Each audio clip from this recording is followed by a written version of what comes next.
o Brasil é o número 1 em agressões a professores. O caso da professora catarinense agredida por um aluno está longe de ser isolado, impunidade é a regra. É a ótima matéria da Gazeta do Povo, do jornalista Murilo Basso, de hoje. Você veja, a matéria traz uma análise em cima do caso que trouxe à tona esse problema grave que já acontece há muito tempo de agressões dentro do ambiente escolar, seja de alunos com professores, sejam de uso de drogas, bebidas, armas de fogo no ambiente escolar, mas trouxe à tona os casos que acontecem de violência dentro das escolas. E essa é uma ótima matéria. Veja os dados que eu separei aqui dessa ótima matéria. Primeiro, dados da Organização para a Cooperação do Desenvolvimento Econômico, a OCDE, revelou que em 2014, 12,5% dos professores já foram vítimas de agressões verbais ou de intimidação de alunos pelo menos uma vez por semana no Brasil. 12% dos professores já foram vítimas de intimidação e agressões verbais. Você veja, num questionário aplicado que nós chamamos de Prova Brasil 2015, que é uma pesquisa feita a partir de um questionário usado para efeitos de planejamento na área de ensino. Vejam os dados. Quem respondeu? Alunos e professores do 5º ao 9º ano do ensino fundamental, além de diretores das escolas que participaram. Dados: 51% dos professores e 55% dos diretores afirmaram já ter presenciado agressão física ou verbal de alunos contra professores. Mais dados importantes. As ameaças de alunos a professores foram relatadas por 9% dos docentes, ou seja, por 22,6 mil professores. Além disso, pelo menos 4,7 mil relataram ter sofrido atentados contra a vida nas escolas em que lecionam. O assunto é muito grave. Eu encontrei outros dados que extrapolam também os limites do que nós podemos aceitar hoje em sala de aula. Casos de violência entre os próprios estudantes. Então, as agressões verbais e físicas de um aluno contra o outro na escola foram observados por 76% dos diretores, 71% dos professores. E a forma criminosa dentro da escola, agora o crime brutal dentro da escola. 23 mil diretores afirmaram ter sido vítimas de furto, e 5,2 mil diretores de escola vítimas de roubo dentro da escola. Os professores, os números foram maiores ainda, 13 mil professores de furto e 2,6 mil professores vítimas de roubo dentro da escola.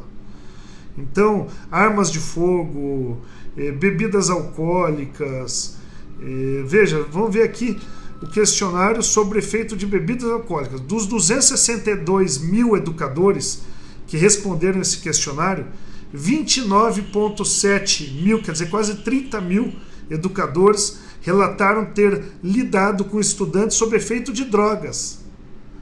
E 13 mil educadores disseram lidar com alunos que chegam alcoolizados na escola.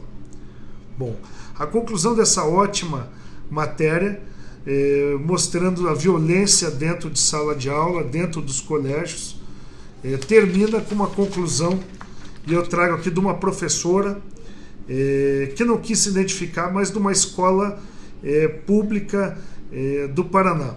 Diz essa professora, essa educadora que não quis se identificar, que a impunidade reina e que muitas vezes o aluno se sente inimputável. Nós já conversamos com vários que acham que só a suspensão ou a mera transferência do aluno não é uma punição que possa diminuir essa violência toda, seja na violência contra professores, entre os alunos, seja o uso de armas, de drogas dentro do ambiente escolar.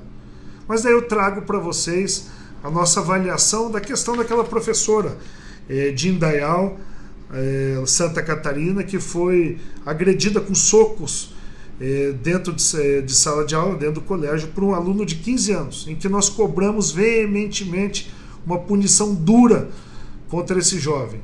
Nós não podemos deixar que o exemplo negativo dele se multiplique pelo Brasil e que todo aluno ache que possa agredir o seu professor, o seu diretor de escola. Os pais não podem aceitar que seus filhos falem isso em casa, de que é normal agredir ou ser desrespeitoso com o seu professor ou com a sua professora, porque o pai e a mãe que fazem isso vão ter o mesmo desrespeito com eles mesmos cometidos pelo seu filho. E que cidadão eles estão criando para o mundo, para o seu país, para a sociedade?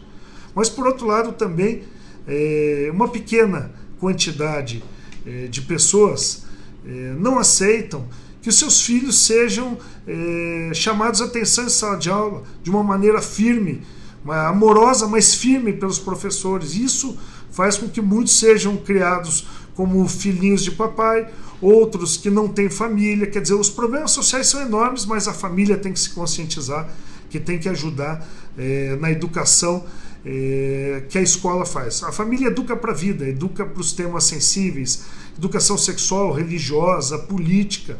Em sala de aula é educação, matemática, português, as matérias importantes, mas educar para a vida faz também parte da função do professor e do educador, que precisa do apoio dos pais.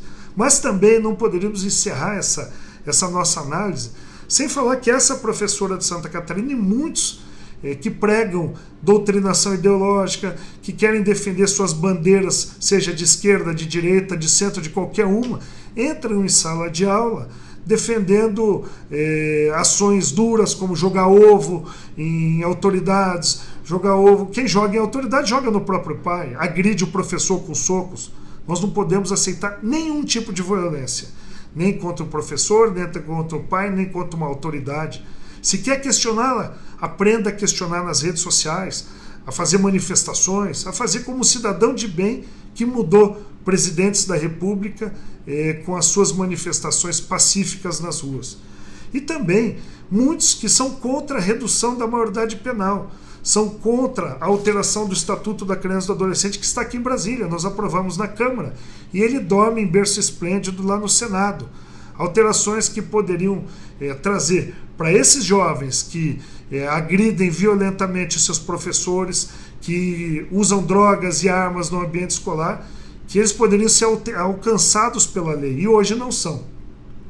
Nós vemos a alteração do Estatuto da Criança e do Adolescente, fazendo com que os atos infracionais tenham penas semelhantes a dos crimes cometidos, aumentar o período de internamento para além do que hoje o Estatuto prevê, no máximo 3 anos, e aquele que com 17 anos e alguns meses comete um crime, pode ser uma sequência de homicídios tidos como atos infracionais, ele vai ser solto com 21 anos, não há legislação que preveja que ele possa continuar preso ou internado no caso do adolescente que se tornou adulto depois de cometer atos infracionais.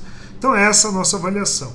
Se nós não abrirmos os olhos em casa, não apoiarmos os professores, os educadores, nós vamos estar criando dentro da nossa própria casa jovens que não respeitam a sociedade, e infelizmente são esses que acabam presos, acabam muitas vezes em confronto com a polícia, acabam virando exemplos negativos nacionais, como esse jovem que agrediu sua professora e que nada justifica, mesmo ela sendo alguém que incentivava também a violência no ambiente escolar.